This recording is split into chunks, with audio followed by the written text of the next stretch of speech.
एक छोटा सा गांव था, मीरपुर। उसी गांव में मदनलाल नाम का एक जमींदार रहता था, जो गरीबों का खून चूसने का मौका कभी नहीं छोड़ता था। इसी गांव में रवि अपनी पत्नी मीरा के साथ रहता था। रवि की एक वृद्ध माँ थी, जिसका इलाज करते करते रवि का लगभग सारा जमीन बिक जाता है और उसकी माँ भी मर जाती है।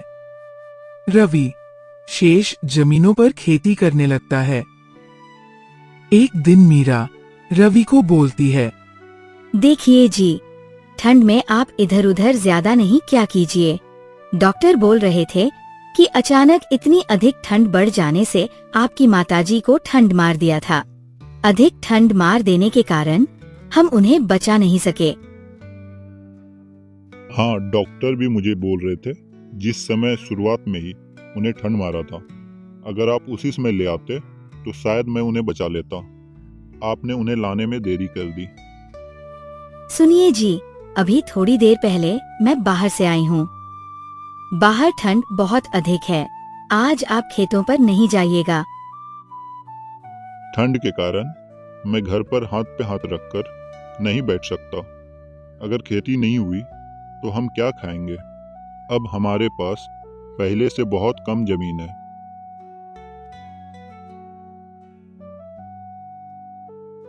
इतना बोलकर रवि ठिठुरता हुआ ठंड में खेतों पर काम के लिए निकल जाता है।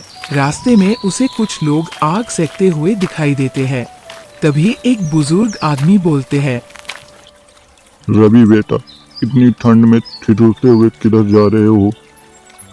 आओ जरा आग सेक लो। खेतों पर जा रहे हैं। खेतों पर बहुत सारा काम बाकी है।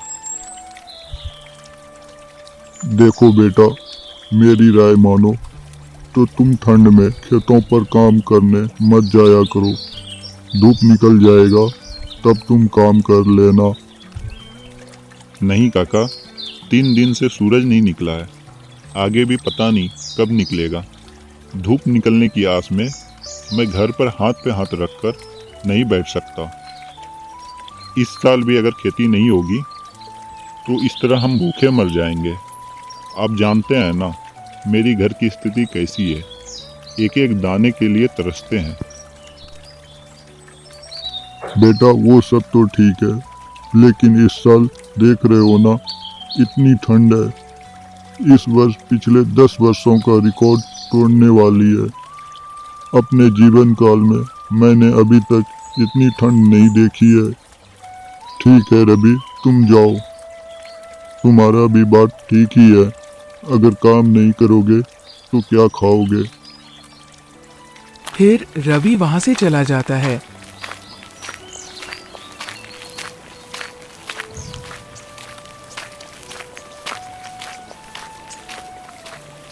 कुछ दिनों बाद रवि के खेतों में हरा भरा फसल लहराने लगता है। एक दिन अचानक मौसम करवट लेता है और तेज हवाएं चलने लगती है। कुछ देर बाद बर्फ बारिश शुरू हो जाती है। ये मौसम का कैसा खौफनाक मंजर है।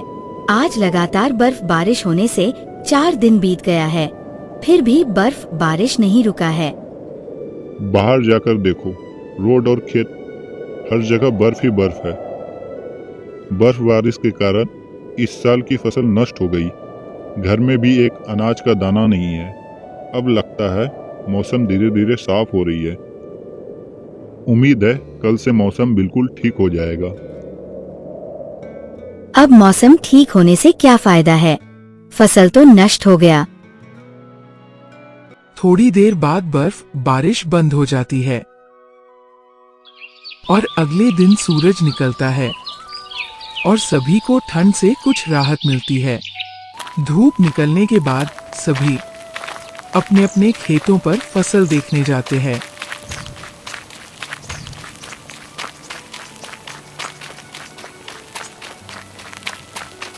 जब फसल देखकर रवि घर आता है,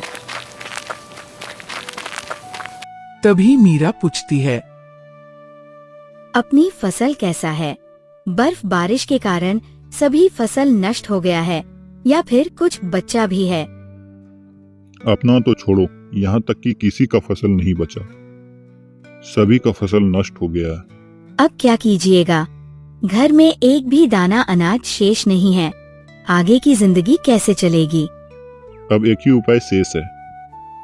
सभी लोग जमींदार जी के पास से अनाज ला रहे हैं। हमें भी उनके पास से अनाज लेना पड़ेगा। इसके अलावा हमारे पास कोई और उपाय नहीं बचा है। आप जाइए और जमींदार जी से अनाज ले आइए। भोजन भी बनाना है। तुम कितनी बोली हो? कोई भला मुफ्त में अनाज क्यों देगा? जमींदार जी अनाज के बदले सभी का जमीन ले रहे हैं। हमारे पास तो बहुत कम जमीन है। अगर हम अपना जमीन जमींदार जी के पास रख देंगे तो आगे और मुसीबतें बढ़ जाएगी। तत्काल में हमारे पास और कोई दूसरा विकल्प नहीं है। हमारे पास पैसे भी नहीं है जो कुछ दिनों के लिए अनाज खरीद सकें। हमें अनाज के लिए अपनी जमीन जमींदार जी के पास रखना ही पड़ेगा। हाँ, आप सही बोल रहे हैं। इसके अलावा हमारे पास कोई दूसरा उपाय नहीं है। आप तुरंत जाइए जमींदार जी के पास, अपना जमीन रखकर अनाज ले आइए। कुछ देर बाद रवि जमींदार जी के पास जाता है।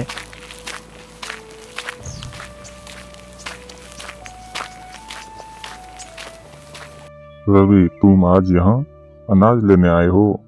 मुझे यकीन नहीं हो रहा है। ये तुम ही हो ना? एक जमाना था जब तुम्हारे पास भी बंगला, गाड़ी, पैसे, जमीन बहुत कुछ हुआ करता था। और अभी देखो, भूखी कोरी तक नहीं है तुम्हारे पास। भीख मांगते रहते हो भिखारी जैसे। देखिए जमींदार जी, आपको जो बोलना है बोल लीजिए। अभी आपका टाइम है। एक बात हमेशा याद रखिएगा, हम हो या फिर कोई और, किसी गरीब को नहीं सताना चाहिए। गरीब की हाय लगती है। आपकी भलाई के लिए ही बोल रहे हैं। तुम जरा सोच कर देखो, तुम्हारी माँ ऐसे भी कुछ महीनों में मर जाती। उनकी एज हो गई थी। तुम्हें उनके ऊपर अंधाधुंध पैसे खर्च नहीं करना था। अभी तुम पैसे बचा लेते तो अभी तुम्हें काम देता। देखिए, मैं बस बेटा होने का फर्ज निभाया है। अगर मेरे नसीब में ऐसी जिंदगी लिखी है तो मुझे स्वीकार है। सब कुछ मैं भगवान के ऊपर छोड़ दिया हूँ। मैं बस अपना कर्म कर रहा हूँ, फल की चिंता नहीं करते हुए। खैर छोड़िए, ये सारी बातें आपको समझ नहीं आएगी। ये लीजिए मेरा जमीन का पेपर। आप जल्दी से मुझे अनाज दे दीजिए। हाँ, क्यों नहीं। कुछ देर बाद ये लो तुम अपना अनाज। कुछ महीनों बाद एक दिन रवि सोचते हुए घर से बाहर निकल जाता है। वह इतनी दूर निकल जाता है कि उसका गांव काफी पीछे रह जाता है। तभी उसे पीछे से एक आदमी आवाज देता है, अरे भाई जरा रुको। 2-3 बार आवाज और गाड़ी का हॉर्न बजाने के बाद रवि पीछे मुड़कर देखता है और सोचने लगता है। इस आदमी के वस्त्र से प्रतीत होता है कि ये एक व्यापारी है। तभी व्यापारी आकर बोलता है, अरे भाई, इधर खोया हुआ था। इतनी जोर जोर से आवाज देने के बाद भी तुमने सुना नहीं।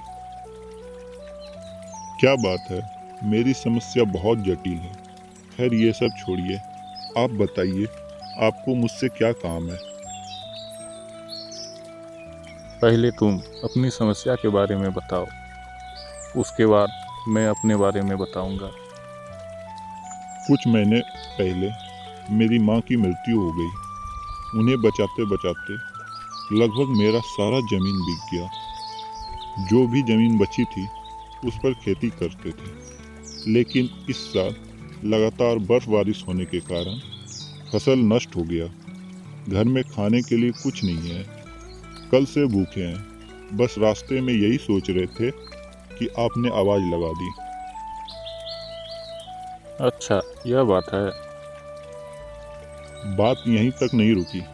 घर में अनाज नहीं होने के कारण गांव के कुछ लोग और मैं भी जमींदार जी से अपनी अपनी ज़मीन रखकर अनाज लिए थे। अब वो भी ख़त्म हो गया है।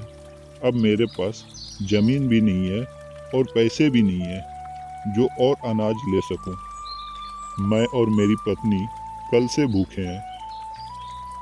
अच्छा, यह बताओ, तुम्हारी माँ का नाम मालती देवी तो नहीं है? हाँ, लेकिन आप मेरी माँ को कैसे जानते हैं? बहुत पहले की बात है। इसी जगह पे मेरे पिताजी का एक्सीडेंट हुआ था। उस समय मैं बहुत लोगों से मदद मांगा था, लेकिन मेरी मदद कोई नहीं किया था। सभी लोग पुलिस केस बोल के चले जाते थे। एक तुम्हारी माँ ही थी जिन्होंने मेरी मदद की थी। अगर उस समय तुम्हारी माँ मेरी मदद नहीं करती तो आज मेरे पिताजी मेरे साथ नहीं होते। तुम्हारी माँ का मेरे ऊपर बहुत बड़ा कर्ज है जो आज मैं चुकाऊंगा। अच्छा, इस वजह से आप मेरी माँ को जानते हैं? हाँ, तुम्हारी माँ का मेरे ऊपर कर्ज है। तुम्हारी माँ ने मेरे पिताजी के इलाज के लिए अपना ज़मीन बेचकर 20 लाख रुपये दिए थे, जिसकी मुझे उस समय बहुत ज़रूरत थी। बाद में मैंने उन्हें खोजा, लेकिन वो नहीं मिले। आज तुम संयोग से मुझे मिले हो। अब कर्ज उतारने का समय मेरा है। तुम्हारा मदद मैं करूँगा। चलो, ले चलो मुझे तुम अपने घर। फिर रवि व्यापारी को लेकर अपना घर जाता है। तभी व्यापारी रवि को कुछ रुपए देते हैं और रवि को बोलते हैं,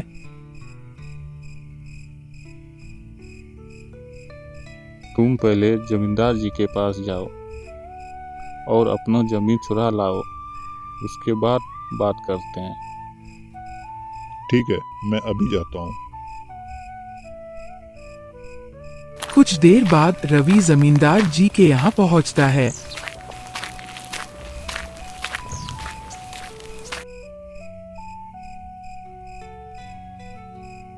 क्या बात है रवि, आज तुम्हें क्या चाहिए? पैसे या फिर से अनाज? हर बार आप एक ही चीज देते देते बोर नहीं होते हैं क्या? चलिए, आज मैं आपसे एक ऐसा चीज मांगता हूँ जिसे देकर आप कभी बोर फील नहीं करेंगे। ऐसा क्या चीज मांगने आए हो? बस ज्यादा कुछ नहीं, मैं अपनी धरोहर लेने आया हूँ। ये लीजिए आप अपने पैसे और मुझे मेरा जमीन का पेपर दे दीजिए। क्या बात है, आज तुम्हारे पास पैसे बड़े उछल रहे हैं। कल तक तुम्हारे पास फूकी कोरी तक नहीं था, आज अचानक इतनी अधिक पैसे कहाँ से आए? वो सब छोड़िए, आप मुझे बस अपना जमीन का पेपर दे दीजिए। ठीक है, नाराज मत हो। ये लो तुम अपना जमीन का पेपर। एक अकेले तुम ही हो पूरे गांव में जो अपना जमीन चुरा कर ले जा रहे हो।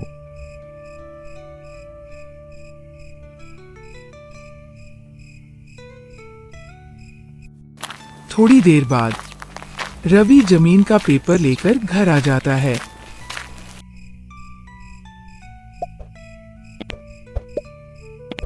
रवि और मीरा अब पहले की तरह खुशहाली जीवन जीने लगते हैं।